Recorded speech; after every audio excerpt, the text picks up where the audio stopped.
مروان مصطفى، مصري عايش في الجزائر. مفيش جزائري بيقعد على النت غير وعارف افلامي. بعمل افلام رعب قصيره انا وفريق العمل اللي معايا من حوالي 7 سنين، بس كلها كانت خرافات من ابداعات خيالنا. في منتج كويس كلمني وقال لي ان ممكن ينتج لنا فيلم. مش مهم بالنسبه له التكاليف، المهم الفيلم يكون قصه حقيقيه. فكرت كتير انا وفريق العمل اللي معايا في قصه فيلم لحد ما وصلنا لفكره كويسه جدا. في شقه في مصر في وسط البلد مشهوره جدا اسمها شقه 12. دي طلع حواليها خرافات كتير جدا. قررنا انا وفريق العمل اللي معايا اننا ننزل مصر ونصور جوه الشقه، ومضينا العقد مع المنتج وهو فرح جدا بالفكره، وحجزنا تذاكر السفر وكل حاجه. بس يوم السفر حصلت حاجه غريبه، حصلت حادثه. الكل تقريبا ما كانش ينفع يسافر الا انا. حصل لي كسر بسيط في رجليا، فاضطريت ان اسافر مصر لوحدي عشان الشرط الجزائي، واصور وابعت لهم كل يوم اللي بيحصل لي في الشقه.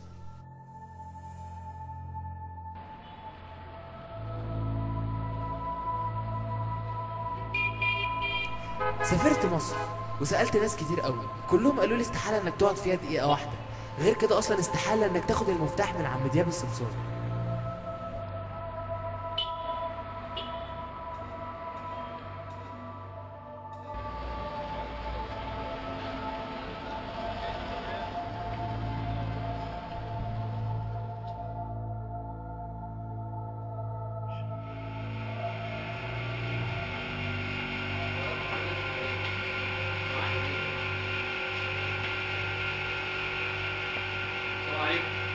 السلام ورحمة الله.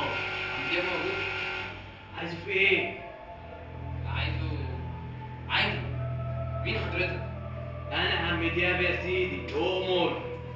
عايز اسكن هنا، بس قالوا لي في شقه فاضيه وبتاع. العمارة كلها ساكنة. قالوا لي شقه اسمها شقه 12. ايه؟ شقه 12. اشمعنى 12 يعني؟ قالوا لي شقه 12 فاضيه. طيب انت متأكد يا ابني؟ اه. طيب على بركة الله، يلا بينا. صك على الاكل يا ولية. هي عندي الحاجات دي. الف سلامة، الف سلامة.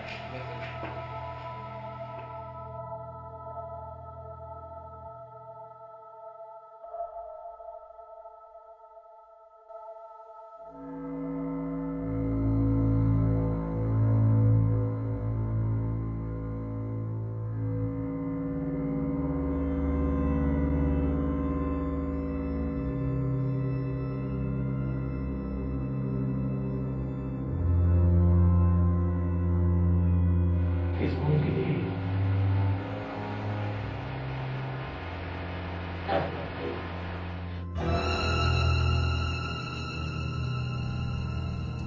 بدات الايام تفوت عليا واحده واحده، ما حصلش اي حاجه غريبه او اي حاجه مرعبه. مفيش اي فكره جات لي من اي حاجه شفتها في الشقه، زي اي شقه عاديه، لدرجه ان انا فكرت ان ممكن يكون المشوار كله راح على الفاضي.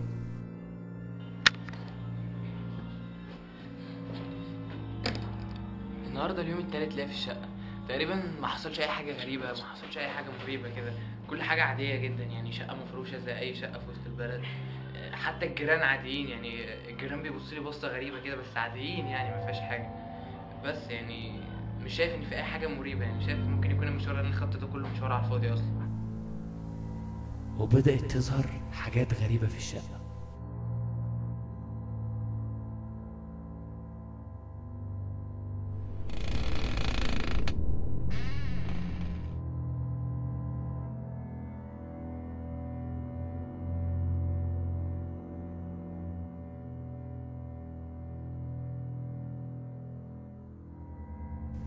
وبدأت أسمع أصوات غريبة.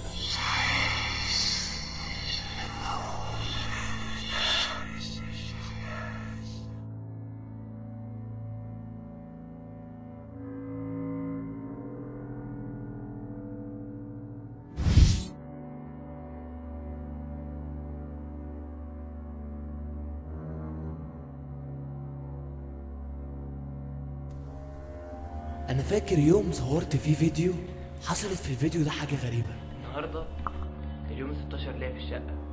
فات 16 يوم وما حسيتش بأي حاجة غير ممكن تكون شوية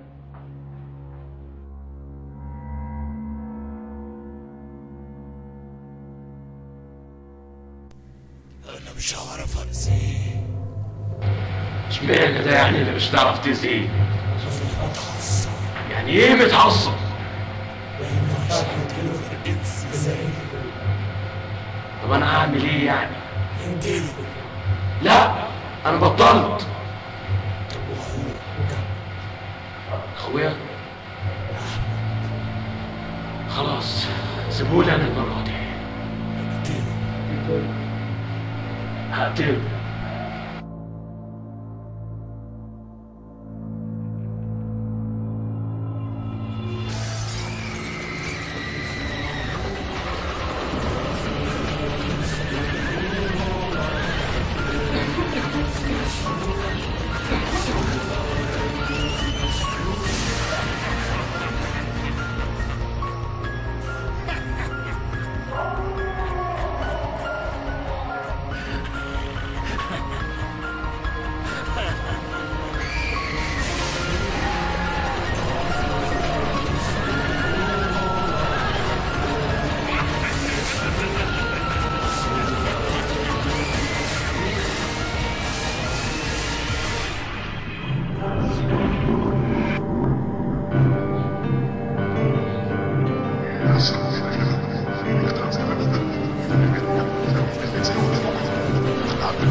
Herz, was